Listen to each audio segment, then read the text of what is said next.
بسم اللہ الرحمن الرحیم۔ السلام علیکم ناظرین، براق ڈیجیٹل کے پوڈ کاسٹ کے ساتھ میں ہوں آپ کی میزبان اصبا بلوچ۔ ناظرین، آج ہم بات کریں گے پاکستان کی بدلتی ہوئی سفارتی اور سیکیورٹی پالیسی پر، جہاں field marshal general Syed Asim Munir کی عالمی سطح پر سرگرمیاں، افغانستان میں کارروائیاں اور ان کے بلوچستان پر ممکنہ اثرات بھی زیر بحث ہیں۔ ناظرین، ہم یہ جاننے کی کوشش کریں گے کہ BLA اور BYC افغان جنگ میں کیوں اتنے خوفزدہ نظر آ رہے ہیں، اور اسی پر بات کرنے کے لیے اس وقت اسٹوڈیو میں ہمارے ساتھ موجود ہے محترمہ مروہ بلوچ۔ آئیں سے گفتگو کا آغاز کرتے ہیں۔ السلام علیکم مروہ بلوچ۔ وعلیکم السلام۔ براق ڈیجیٹل میں خوش آمدید۔ مروہ بلوچ، آپ یہ بتائیے گا کہ field marshal general Syed Asim Munir کی سعودی ولی عہد محمد بن سلمان سے اہم ملاقات کو آپ بطور بلوچستانی کیسے دیکھتی ہیں؟ دیکھیے، اس بات میں تو کوئی شک نہیں ہے کہ ہمارے field marshal general Syed Asim Munir ایک عظیم شخص ہے، وہ ایک عظیم شخصیت کے مالک ہیں، بلکہ نہ صرف پاکستان یا پوری دنیا میں کسی بھی ممالک پر یا کسی بھی ملک پر جب بھی کوئی مشکل وقت آتا ہے یا جب بھی وہ مشکلات کا سامنا کر رہے ہوتے ہیں یا جب بھی انہیں مدد کی ضرورت ہوتی ہے تو ہمارے field marshal general Syed Asim Munir ان کے شانہ بشانہ کھڑے رہ کر پوری دنیا کو وہ ایک پیغام دیتے ہیں، کیونکہ ہمارے فیلڈ مارشل اس پوری دنیا کے ایک عظیم سپاہی ہیں، وہ ایک مرد آئین ہے، وہ دشمن کی آنکھوں میں آنکھیں ڈال کر دشمن کو للکارنے کا ہمت رکھتے ہیں، جرأت رکھتے ہیں، حوصلہ رکھتے ہیں، وہ جذبات وہ رکھتے ہیں کہ دشمن کا وہ سامنا کر سکے۔ اور بے شک اللہ تعالیٰ نے ہمارے field marshal general Syed Asim Munir کو ان گنت صلاحیتوں سے نوازا ہے، چاہے وہ سفارتی ہو، معاشی ہو یا معاشرتی ہو، وہ کسی بھی چیز کو بہترین انداز میں ہینڈل کر سکتے ہیں، کسی بھی سچویشن کا وہ سامنا کر سکتے ہیں۔ اور اسی لیے جب وہ سعودیہ گئے تو سعودیہ میں جب ان کی ملاقات ہوئی تو انہوں نے اپنے کمبیٹ ڈریس کو زیبتن کر کے گئے تھے، تو اس بات سے پوری دنیا کو یہ واضح پیغام جا چکا ہے، بلکہ پوری دنیا نے یہ بات سمجھ لی ہے کہ ہمارے field marshal general Syed Asim Munir بالکل ایکٹیو ہے، وہ ایک جنگجو ہیں، وہ ہر قسم کی سچویشن کو اس وقت فیس کرنے کے لیے وہ بالکل تیار بیٹھے ہیں، کیونکہ آج جس سرزمین کی بات کی جا رہی ہے وہ پاک سرزمین ہے، اس سعودیہ کی سرزمین میں اللہ تعالیٰ کا گھر ہے، تو ایسا کیسے ہو سکتا ہے کہ کچھ میلی نظریں اللہ تعالیٰ کے پاک گھر کی طرف دیکھیں اور ہمارے field marshal general Syed Asim Munir خاموش بیٹھے رہے، بلکہ وہ ان کی بھرپور مذمت بھی کریں گے، ان کا سامنا بھی کریں گے، کو منہ توڑ جواب بھی دیں گے۔ ایسا ہو ہی نہیں سکتا کہ ہمارے اللہ تعالیٰ کے گھر کے پاس کچھ گندی نظریں ہو اور ہم انہیں برداشت کریں، بلکہ ہمارے field marshal general Syed Asim Munir سمیت 25 کروڑ عوام، ہم سب پاکستان کی تمام قوم کی ہمدردیاں سعودیہ کے ساتھ ہے، ہم سب سعودیہ کے ساتھ کھڑے، بلکہ سعودیہ کے ساتھ تو ہمارا معاہدہ ہوا ہے کہ اگر سعودیہ کی سرزمین پر حملہ ہوگا یا کسی بھی قسم کی جنگ ہوگی تو اسے دونوں ممالک پر وہ جنگ تصور کیا جائے گا، تو ہمارے فیلڈ مارشل تو یہ کبھی نہیں برداشت کریں گے کہ ایک مسلم ممالک پر جہاں اللہ تعالیٰ کا گھر ہے، وہ پاک سرزمین ہے، وہاں پر کسی قسم کی جنگ ہو، وہاں پر کسی قسم کی لڑائی ہو۔ مروہ بلوچ، آپ یہ بتائیے گا field marshal general Syed Asim Munir کی سفارتی کوششیں کیا پورے خطے کے لیے امن کی وجہ بنی ہیں؟ دیکھیے، پوری دنیا نے دیکھ لیا تھا جب ایران نے قطر، بحرین، سعودی اور دبئی پر حملہ کیا تھا، اپنے فوجی حملے کرنے کی انہوں نے کوشش کی تھی، تو آپ کو کیا نہیں لگتا کہ سعودی، عمان، بحرین، قطر، یہ تمام ممالک ان کو بھرپور جواب دے سکتے ہیں، بلکہ ان کو منہ توڑ جواب وہ دے سکتے تھے، بالکل ان کا سامنا کر سکتے تھے، لیکن انہوں نے صبر سے کام لیا، انہوں نے تحمل سے کام لیا، انہوں نے خاموشی اختیار کر لی۔ تو اس سب کے پیچھے کون تھا؟ ہمارے field marshal general Syed Asim Munir تھی، تھے، ان کی وہ مضبوط قیادت تھی، ان کی وہ سفارتی کوششیں تھی، ہماری ریاست کی کوششیں تھی، ہمارے حکومت کی وہ کوششیں تھی۔ دیکھیں، جب وہ یہ جنگ ہوئی تو کافی پروپیگنڈا ہوا کہ کیوں پاکستان بات نہیں کر رہا یا پاکستان اپنی آواز بلند نہیں کر رہے، بلکہ دیکھیں عوام کے سامنے یا میڈیا کے سامنے ہماری ریاست نے، ہماری حکومت نے اس جنگ میں انٹرسٹ اتنا دکھانے کی، شو کرنے کی انہوں نے کوشش نہیں کی، لیکن پیچھے ہماری field marshal general Syed Asim Munir کی وہ محنت تھی، وہ ان کی کوششیں تھی جو آج رنگ لے کر آئی ہیں، کیونکہ دیکھیں یہ تمام مسلم کنٹریز تھی، تو ایسا ہو ہی نہیں سکتا کہ ایک خطے کے اندر اتنے مسلم ممالک آپس میں لڑائی کرے, آپس میں جنگ کر لے, تو پورے امت مسلمہ کو, تمام مسلم کنٹریز کو ہمارے field marshal general Syed Asim Munir وہ انہیں ایک پیج پر لے کر آئے. ان سے انہوں نے بات کی, انہوں نے مذاکرات کی, ان کی سفارتی کوششیں تھی جو رنگ لے کر آئی ہے, جو آج اتنی بڑی لڑائی, ایک اتنی بڑی جنگ کو روکا گیا. بلکہ ہمارے field marshal general Syed Asim Munir نے اس جنگ پر پانی بھی چھڑکا, اس جنگ کو دبانے کی بھی کوشش کی, اس جنگ کو روکنے کی بھی کوشش کی, مکمل طور پر اس جنگ کو روکنے کی, امن کو قائم کرنے کی ہمارے field marshal general Syed Asim Munir نے بھرپور کردار ادا کیا ہے. اور اس بات پہ بھی آج کوئی شک نہیں ہے کہ ہمارے فیلڈ مارشل اس قوم کے, اس پاکستان کے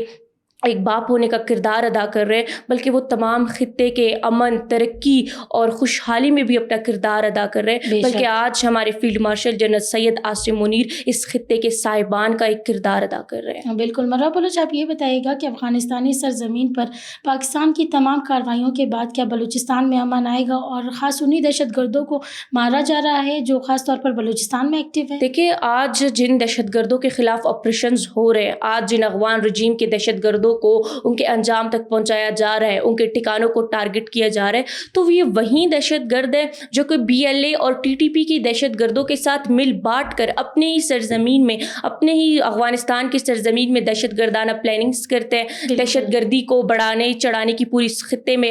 کوشش کر رہے ہوتے ہیں. اور یہ وہی دہشت گرد ہے جو بلوچستان کے اندر آ کر اسپیشلی بلوچ خواتین کو ٹریپ کر کے خودکش بمبار بنا رہے ہوتے ہیں, ہمارے اسکولز پر یہ حملہ کرتے ہیں, ہمارے مسجدوں پر یہ حملہ کرتے, ہمارے کئی ایسے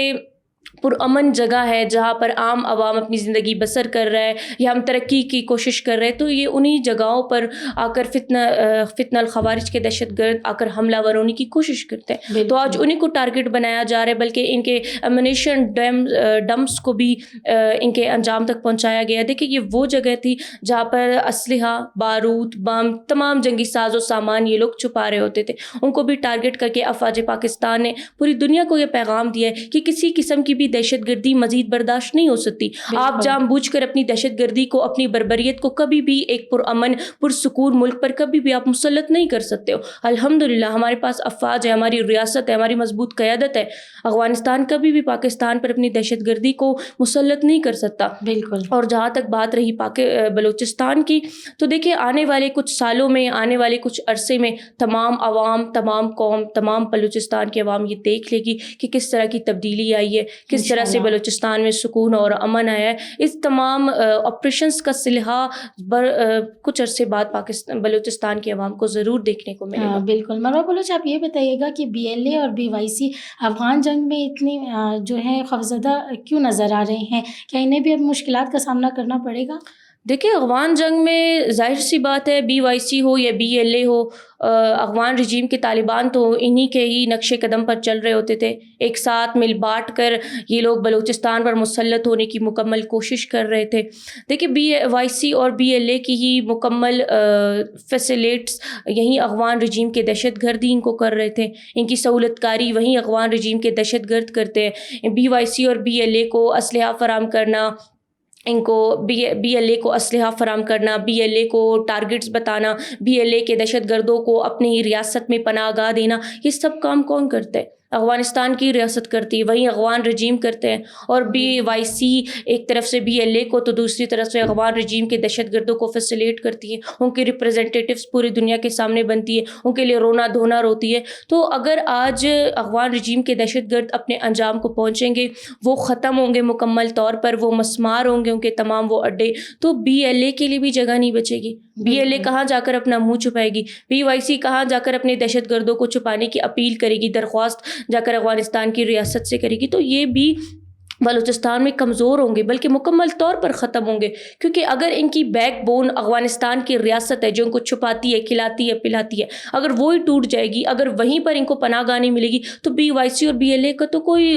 مزید مستقبل نہیں رہے گا کہ آ کر بلوچستان میں دہشت گردی کرے یا اپنی دہشت گردی, اپنی بربریت کو یہ بڑھاوا دینے کی کوشش کرے. مروہ بلوچ, آخر میں آپ سے یہ جاننا چاہوں گی کہ پاکستان میں رہنے والے کچھ جذباتی لوگ پاک ایران جنگ میں جو ہیں پاکستان کو براہ راست کردار ادا کرنے کے لیے پریشرائز کر رہے تھے، لیکن دوسری طرف ایرانی صدر جو ہیں پاکستان کی تعریف کر رہے ہیں، تو اس پر آپ کیا کہیں گے؟ دیکھیے، پاکستان ایک آزاد ریاست ہے، پاکستان ایک خود مختار ملک ہے. جو جذباتی لوگ ہیں ان سے میں کہنا چاہتی ہوں ایسا کیسے ہو سکتا ہے کہ ایک جنگ میں ایک آزاد ریاست، ایک مضبوط قیادت آ کر بیچ میں کود جائے، اس جنگ میں ہم لوگ جا کر شریک ہو جائے؟ ایسا نہیں ہو سکتا. دیکھیے، جب ہماری ہندوستان کے ساتھ لڑائی ہوئی تھی، جب جنگ ہوا تھا، جب